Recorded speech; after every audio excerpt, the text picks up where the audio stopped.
Sponsorii principali ai emisiunii: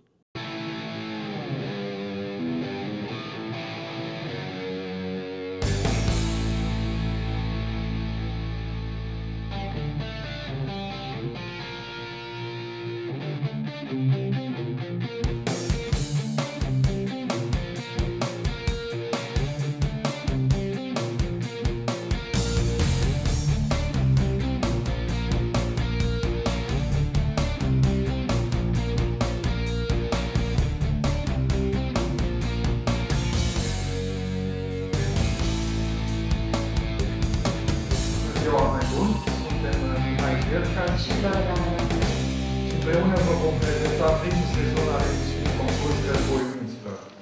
Să prezentăm regulile. Avem 2 echipe, 8 domenii și 3 grade de dificultate. Deci, nimic complicat.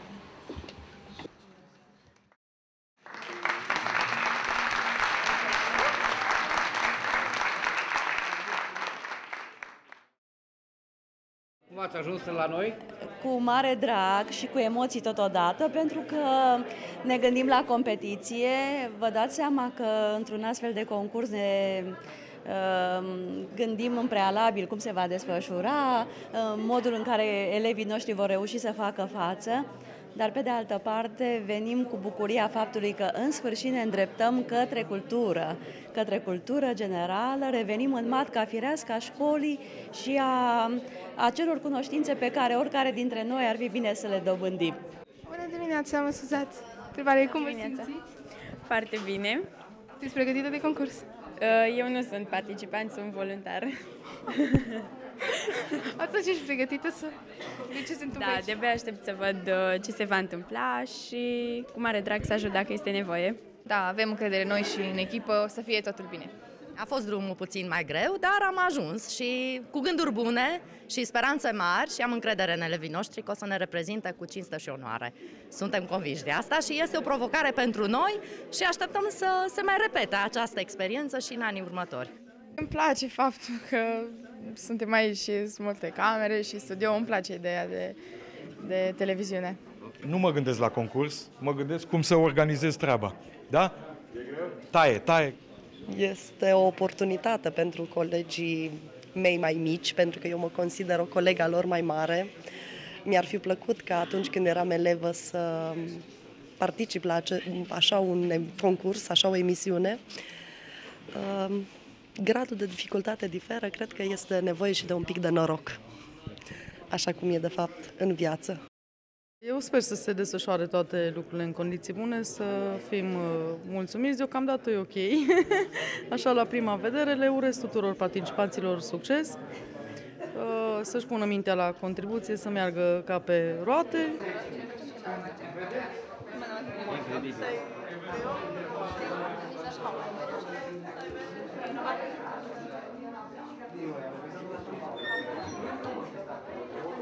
Sâmbăta viitoare toată lumea intră, ori primele 8 dimineața, următoarele 8 după amiaza.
Regulile sunt simple. Avem 2 echipe, 8 domenii și 3 grade de dificultate. Nimic complicat.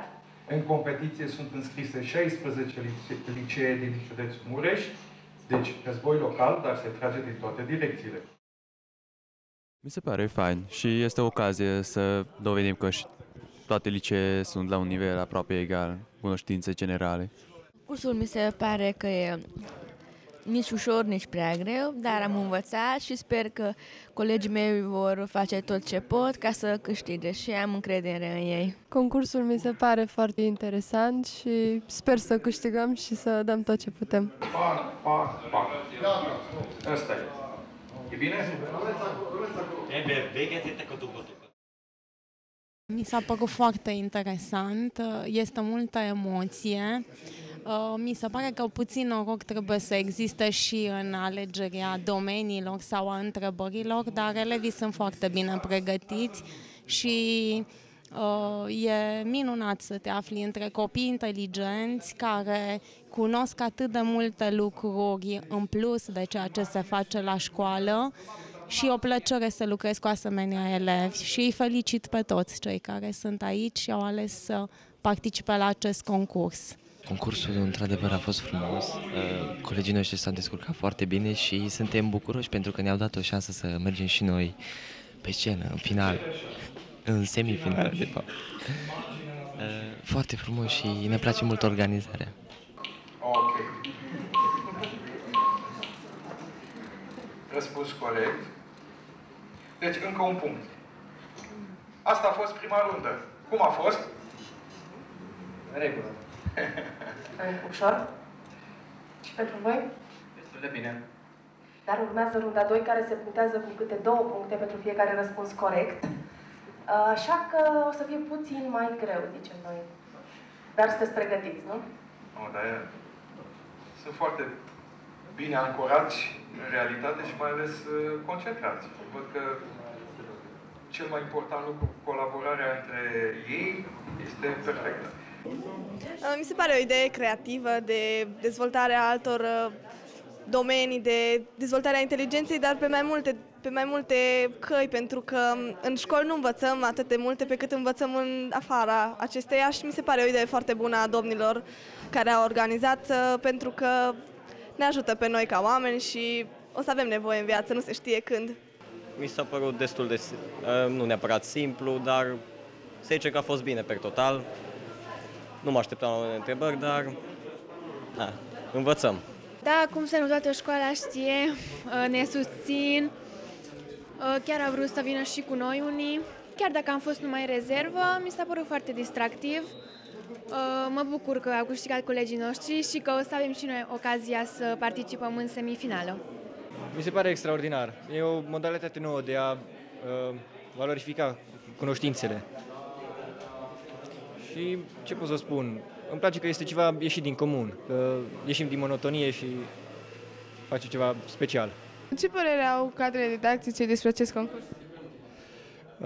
Este bine primit de cadrele didactice pentru că profesorii care au fost implicați direct în pregătirea copiilor, cel puțin aceștia au fost direct interesați în pregătirea foarte bine a echipajelor care participă și bineînțeles că la nivelul școlilor în care activează, s-a făcut un fel de emulație pentru asemenea concurs. Normal că au fost aleși cei mai buni elevi din școală pentru a participa la asta, chiar dacă selecția a fost una aleatorie, dar pregătirea a fost foarte consistentă și foarte, să zicem așa, intensă pentru a participa la cote maxime la acest nivel. Probabil că la o viitoare ediție, să zicem așa, mult mai complexă, poate participarea poate fi și mai mare și durata de desfășurare a concursului poate să fie mai bună, mai lungă sau chiar complexitatea lui să crească înspre, să zicem, creșterea calității, creșterea eficienței și, bineînțeles, în rândul elevilor are un impact deosebit, ceea ce cred că ne bucură pe toți, atât pe elevi cât și pe profesori.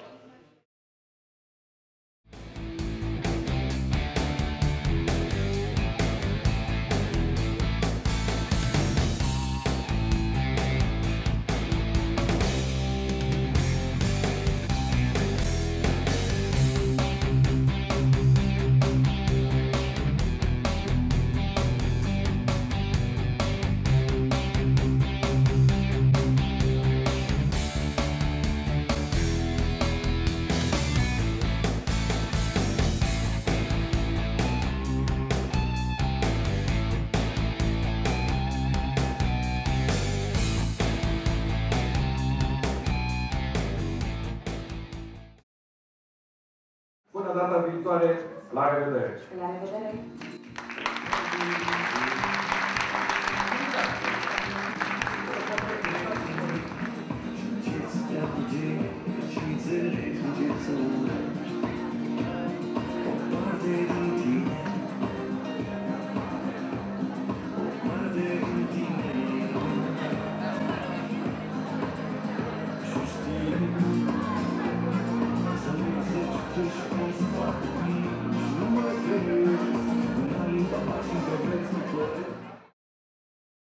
Ne bucur că suntem alături de această emisiune, ca și sponsori importanți. Direcția Silvică și-a dorit foarte mult să lanseze acest tip de program, având în vedere nu numai aspectele de cultură generală și cele legate de mediu, de natură. Ați văzut că unul dintre domeniul este științele naturii. Și încă o dată ne bucurăm că suntem alături de tineri și considerăm că este un concurs interesant pe o nișă care lipsea până acum la televiziunile, zic eu, și din țară. Este un concurs foarte interesant, de cultură generală și ne pune mintea la contribuție, să ne gândim mai mult decât facem de obicei și să ne arătăm adevăratele cunoștințe. Și pe mine mă încântă foarte mult acest concurs, putem să cunoaștem diferiți elevi de la alte licee, să ne îmbunătățim cunoștințele și mai ales cultura generală. Trebuie să nu te gândești la întrebări, mergi acolo și cum îți vine numărul, aia e, toată viața. Ai învățat, acum nu mai ai ce să te stresezi. Sperăm să câștigăm, adică ne-am pregătit destul de bine și sperăm să nu-l dezamăgim pe domnul profesor. Să vedem ce are de zis și colegul meu. Vi se pare greu? Păi, deocamdată, întrebările au fost acceptabile, se poate spune, da? Sperăm la ce e mai bine. Am aceeași părere ca și colegul. E o inițiativă foarte bună din partea organizatorilor. În primul rând, ne face să învățăm lucruri noi și ne face să conștientizăm faptul că există și altceva în afară de calculatoare și activitățile pasive, statice. Deși învățatul e pasiv și static, totuși aici trebuie să existe o activitate. Cam atât. Asta e, trebuie să fim cât mai activi în timpul vieții și să învățăm cât mai multe. De la bun început am îmbrățișat cu entuziasm ideea realizatorilor acestui concurs de la televiziunea Târgu Mureș, pentru TVR Târgu Mureș, pentru că un asemenea concurs implică foarte multe forțe din școlile noastre, din liceele noastre. Interesul elevilor a fost deosebit de mare. Ei abia așteptau momentul acesta al confruntării, iar în fiecare școală s-au găsit cadre didactice inimoase care să îi pregătească pe copii. Acest lucru mă bucură pentru că dovedește faptul că elevii nu s-au îndepărtat de ideea de cultură generală, nu s-au îndepărtat de ideea de competiție, de concurs, iar acest concurs o să le reînvie din nou aceste sentimente și sper că va fi de bun augur pentru copii. Mi se pare că e o oportunitate deosebită în care toți ne putem să ne dezvoltăm cunoștințele și să ne arătăm în principal cunoștințele și o experiență interesantă. Am venit aici pentru a ajuta la desfășurarea unui proiect cu totul și cu totul deosebit pentru sectorul non-formal din Târgu Mureș. Am venit să ajutăm în realizarea acestui proiect și să încercăm să desfășurăm și alte activități față de cele desfășurate zi de zi. Este o emisiune foarte interesantă, din care avem de învățat lucruri noi și foarte interesante. Cred că este o modalitate potrivită prin care elevii să-și afirme calitățile și să se cunoască între ei. Misiunea e foarte, foarte tare, spune mintea la contribuție și observ că participanții sunt foarte implicați și sunt foarte atenți la întrebările care le sunt puse și e chiar tare. Cred că acești elevi sunt foarte norocoși că au participat la acest concurs, deoarece și-au valorificat într-o oarecare măsură cunoștințele și cred că este o experiență unică.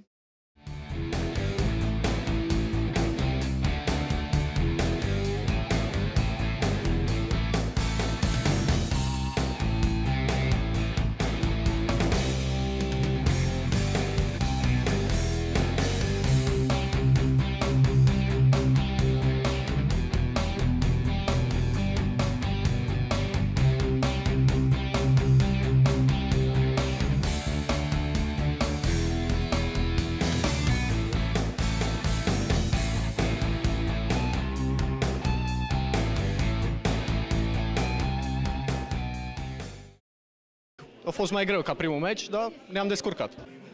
O strălucit, au avut niște idei foarte bune, răspunsuri. Sunt foarte mândră de proiectul ăsta, foarte bucuroasă și fascinată de tot ceea ce înseamnă cultură și lectură și experiență pentru copii. E minunat proiectul. Ar trebui promovat așa la nivel național. Vreau să le mulțumesc colegilor mei pentru ajutorul care mi l-au dat și cred că este un concurs foarte bun. Cred că ar trebui promovat și cât mai mult să vină și să continue să fie difuzat și chiar pe mai multe canale decât este deja. Am avut emoții foarte mari pentru colegii mei și abia aștept să apar și eu pe scenă la următoarea tragere la sorți și le urez succes tuturor echipelor. Da, am avut emoții, dar acum au trecut și sunt fericită. E un concurs foarte frumos și mă gândesc că e o ocazie pentru mulți copii care au o cultură generală mai vastă să se controleze, să vadă cât știu de fapt în comparație cu ceilalți. Foarte bine, sunt mândru de colegii mei, știam că se vor descurca și tocmai de aceea n-am avut nici un pic de emoție.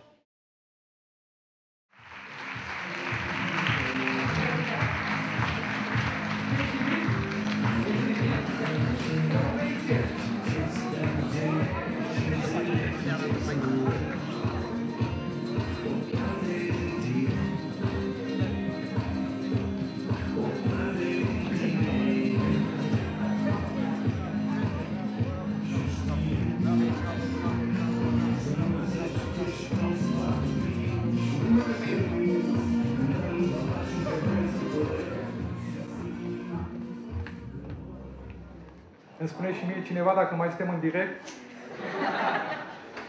Ne oprim?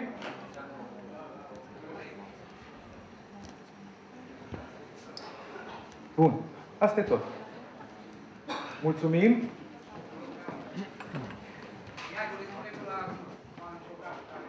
Asta vreau să spun. Noi vroiam inițial pe 3 decembrie să facem conferința de presă. Acum e posibil să se decaleze cu zi 2 din motive care nu ne aparțin. Dar vrem cât mai repede să... De ce spun de conferința de presă? Nu sunteți implicați direct. Numai că acolo vrem noi să tragem. La sorți. Acum nu se știe cine cu cine joacă. Nu contează. Noi vom găsi o soluție și vă fie filmăm, fie transmitem online ca să vă puteți uita, să facem noi aranjamente, platuri și... Că nu sunt cap de serie, fiind primul sezon, fiecare poate pica cu fiecare. Deci nu există nicio condiționare. Tragem la sorți, vă vom informa din timp. Asta 1 la 2. Vă așteptăm, în funcție de tragere la sorți, vom repartiza 2 ședințe de filmare sâmbătă viitoare pe 6. Primele 8 echipe, deci primele 4 meciuri, vă așteptăm tot așa de la 8. Celelalte echipe, deci 9-16, adică meciurile 5-8, de la ora 1. Că nu are rost să stea cineva de dimineață și să intre la filmare la ora 2-3. Ați văzut că este un efort, fie și doar să priviți. Și atunci se știe exact cine când vine. Așa se va derula. Întrebări, domnii profesori, copii, sunteți mari. Întrebări.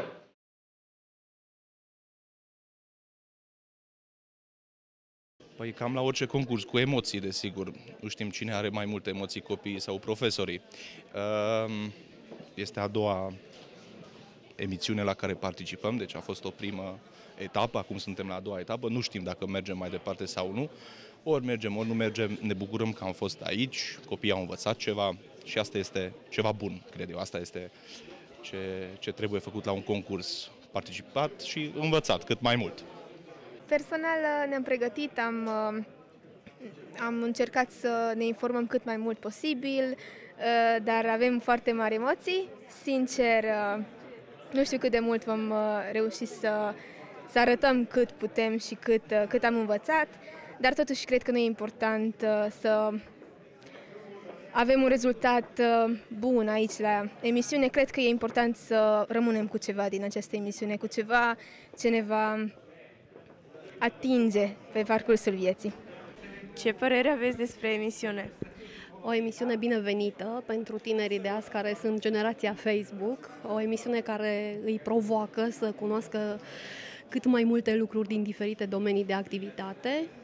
De asemenea, apreciez organizarea, apreciez faptul că li se oferă tinerilor un cadru de socializare și de perfecționare a lor pentru viitor, pentru viață. Emisiunea asta este o emisiune care ne va ajuta, știm asta și pe parcursul vieții, ne ajută pentru a ne dezvolta cultura noastră generală și ne bucurăm că putem să participăm, fie câștigând, fie necâștigând. Este foarte bine organizat, foarte interesant și e foarte plăcut. N-am mai fost la concursuri, așa că chiar îmi place. Noi am venit cu gândul de a câștiga cât mai multe experiențe și credem că această emisiune ne va ajuta în viață. Sper să trecem în faza următoare, deși adversarii noștri sunt mai pregătiți decât în runda trecută. Avem emoții, sperăm la tot ce e mai bun. Eu cred că ne-am descurcat chiar bine, au fost întrebări grele, însă am făcut tot ce am putut și aia este cel mai important. Mi se pare că este un concurs foarte bine organizat, îmi place mult și ne putem dezvolta cunoștințele aici. E o oportunitate pe care nu vom mai întâlni prea curând. Nu sunt dezamăgită, zic că nu am pierdut, am câștigat foarte multă experiență, am învățat multe din concursul acesta, am cunoscut oameni noi, așa că nu pot să zic că am pierdut, suntem toți câștigători. A fost o experiență plăcută și sper să o repet, pentru că a fost foarte frumos. Mă simt un pic dezamăgită și totodată mulțumită că am participat la acest concurs și dacă se mai organizează a doua ediție, voi participa cu siguranță pentru că a fost o experiență foarte plăcută, am învățat lucruri noi și cu siguranță mi-am făcut mulți prieteni. Ne simțim bine, a fost o experiență foarte frumoasă, copiii au fost foarte bine pregătiți, trebuie să ai și puțin noroc. La întrebări, astăzi se pare că n-am avut așa de mult noroc, dar e ok pentru că ne-am prezentat bine.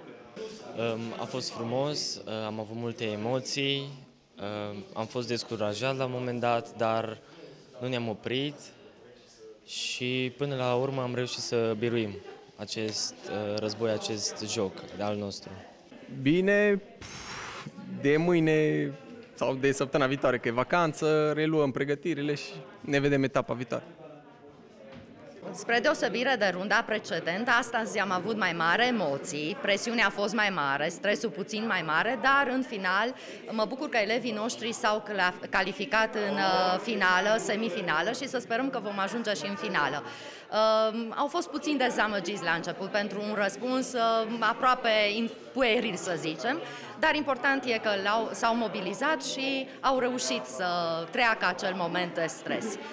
Eu am încredere în ei, sunt convinsă că se vor descurca foarte bine și în finală. S-au pregătit asidu, au fost și sunt niște elevi foarte conștiincioși, iar ceea ce am apreciat cel mai mult la ei a fost spiritul de echipă și s-au susținut reciproc pe tot parcursul acestui concurs. I-am speriat. Liceul Tehnologic Petru Maior din Reghin, ați câștigat, bravo! Felicitări! Felicitări, nu fiți supărați! Nu fiți supărați. Da, aceasta a fost joaca noastră numărul 2. Vor urma și alte meciuri. Până săptămâna viitoare, vă spunem la revedere și uitați-vă în reluare duminică. La revedere! La revedere!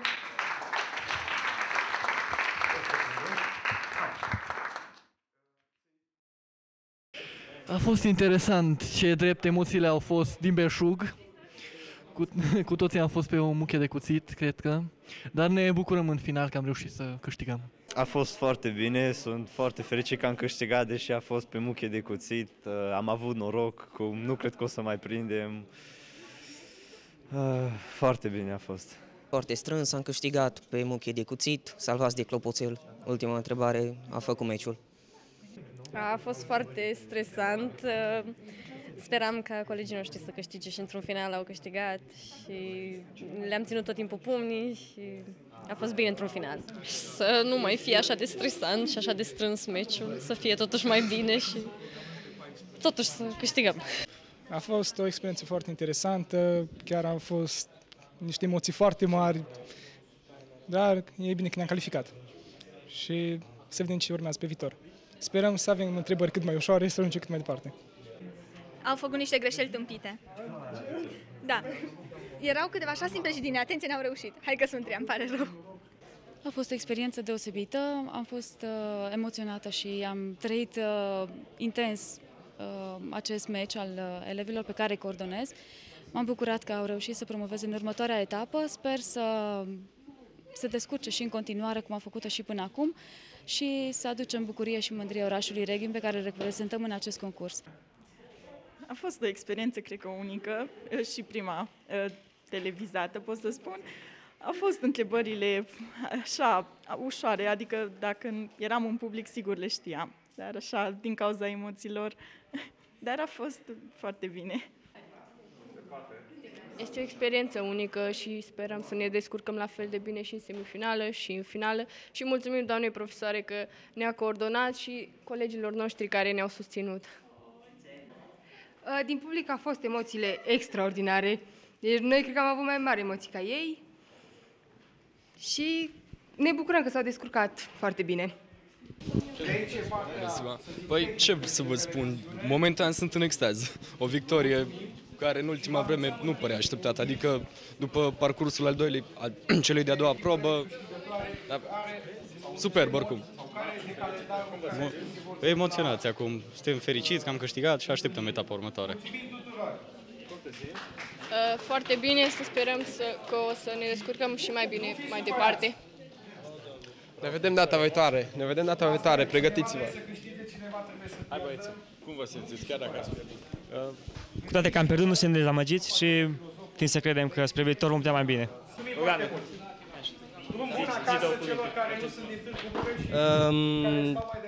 Despre ce să vorbesc? A fost o experiență foarte, foarte frumoasă. Nu ne pare neapărat rău că am pierdut. Ne pare bine pentru colegii noștri, cei de la Luduș și... Ne bucurăm că am făcut la cunoștințe. Da. Poftim? Da, bineînțeles. Ne-am simțit foarte bine, având în vedere că am intrat într-un spirit competițional foarte vast și ne-a făcut plăcere să concurăm și să ne testăm cunoștințele generale. Sperăm că data viitoare noi vom merge mai departe.